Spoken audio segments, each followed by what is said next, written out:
I think I've been thinking about it ever since I was training, because if you think about this, like we're different from team coaches in the sense of we might have a player one time, we might have a player, for a month, but very rarely have I ever had a player for more than a year.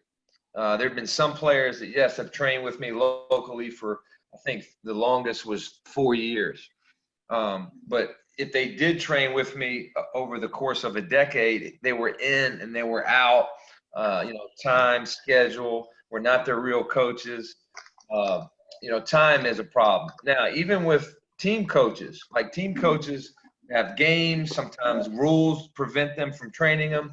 So even team coaches have a limited time with their players. The NBA is different. Like those guys, professionals, they're paid to train all year round. The coaches are paid to train all year. That's just different. So I'm talking about from college to the grassroots. So me, and again, I pose this to, now it's, I guess, up to 35 people. But before the podcast, I had asked about 25 people, hey, man, what do you think the best skill is? And 95% of them said shooting. Few people said footwork. Few people said, reading.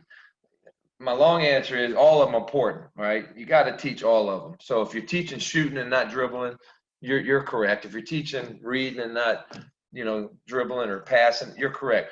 But I agree with Coop and a couple other guys, man. Look, you got to teach a player how to create off the dribble. The dribble initiates offense. The dribble creates shots for shooters. The dribble gets into a position to pass to the guy off the screen.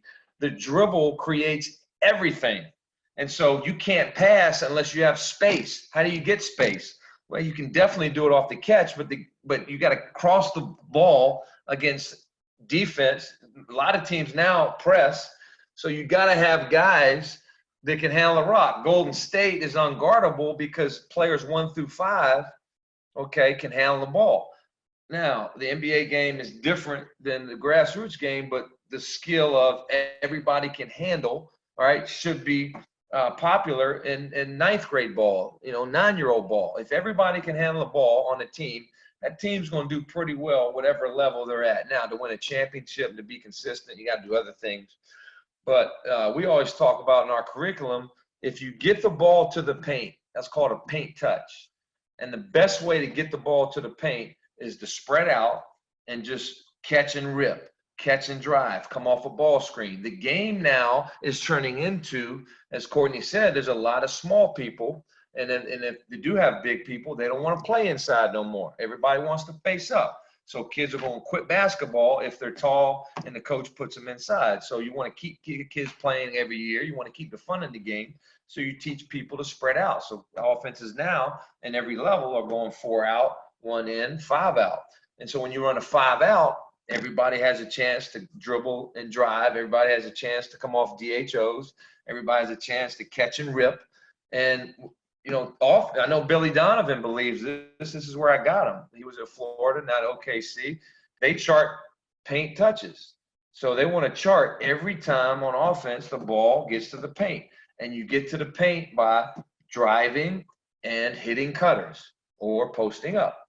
And when you get the ball to the paint, right, 4 things happen. Number 1, more fouls occur. That's real talk. Number 2, you're closer to the basket. Well, coach, I don't teach the mid-range game. Well, are you an NBA coach? Because the NBA is just a different world. I get it there. I don't get it in college. I don't get it in high school. If you're a high school coach, college coach, JV coach, freaking teach the mid-range, man. One of the reasons Chris Paul got traded tonight. I don't know if y'all heard that. But Chris Paul butted heads with D'Antoni because Chris Paul was like, look, I'm shooting the mid-range. I did it in high school. I did it at Wake Forest. I did it for the Clippers. I did it for the Pelicans, the Hornets. Look, I'm going to shoot the mid-range. Y'all forget F your analytics. The mid-range, Kobe, one of the greatest. Anyway, the mid-range is, you got to teach it, especially at our level, grassroots. So you're closer to the basket. Number 3, more offensive rebounds, because the dribble is supposed to bring 2 players to the ball. Now you have your space. If you got a guy that can't bring 2 players to the ball and deliver a good pass or shot, you got to teach them better with the dribble. And then so when you bring two people to the lane, you're going to have kickouts. Now your shooters are shooting open shots, or they're driving against closeouts. And closeouts, when you have a closeout, it's the best time to drive. And you create closeouts by driving and splitting, which is a European term. Apologize, I just came back from Germany and Greece. Driving and kicking, right? You're going to create closeouts. And you also create closeouts by backing up. And I think one of the coaches today said, you know, I was small, so I had to back up and create space with the dribble. So, you know, those are the 4 reasons you get to the paint. Number 1, you're going to get fouls. Number 2, you're going to get offensive rebounds because you bring 2 to the ball. And if you shoot it, it's hard to box out. Number 3, you're going to create receivers. You'll create open receivers. And number 4, more fouls occur. I think I covered all of them. So the best way to do that is the dribble. So I get Clay. He only used 2 or 3 dribbles, but I guarantee you he was set up by Steph, who dribbled the ball 100 times. You know, Clay, no question, can shoot the basketball, but it's always based off a dribble handoff from Draymond, a driving kick from KD. He's coming off pins because Steph Curry is separating at some angle, or Quinn Cook, to deliver him the ball. So my suggestion to a lot of coaches is you should do ball handling every day. You should do tennis ball drills, 2-ball drills. However you improve a player's handle, you know, start out stationary and then do it on the move, and have them do it against chairs and cones. And, you know, we have a philosophy. We go form, game speed, and then contact reads. And so you're teaching the kid, all right, how to dribble. If he can do it at game speed. If he can do it against dummy defense or a cone. And if he can do that, then put him in a situation where he's got to read or play against real flesh contact. So if Courtney's still on the phone call, you know, I think you're doing great teaching them how to read. I would do ball handling every day, dribbling every day, passing off the dribble, shooting off the dribble, passing and cutting off the dribble. And then she asked, you know, what else how do I build up my guard workout? Well, you got to give them a move and a counter off the bounce. Give them a move and a counter off 1 foot, move and a counter off 2 feet. Teach them how to pass off their left, how to pass off their right. There's like 8 different pivots. When they stop, there's about 8 different techniques you can pass with. Our curriculum has all those. And then, you know, you got to get them to be able to play in different angles on the court. You know, getting the ball to a slot and then delivering a pass. Getting the ball to the elbow, delivering a pass. They got to learn side pick and roll and middle pick and roll. All right. They got to be able to give it up and then come get it back. They got to be able to give it up, go cut away to the corner, give it up, go screen. But those are the main things that I would do. And basically the word is teach them how to be a playmaker. Teach your guards how to be a playmaker.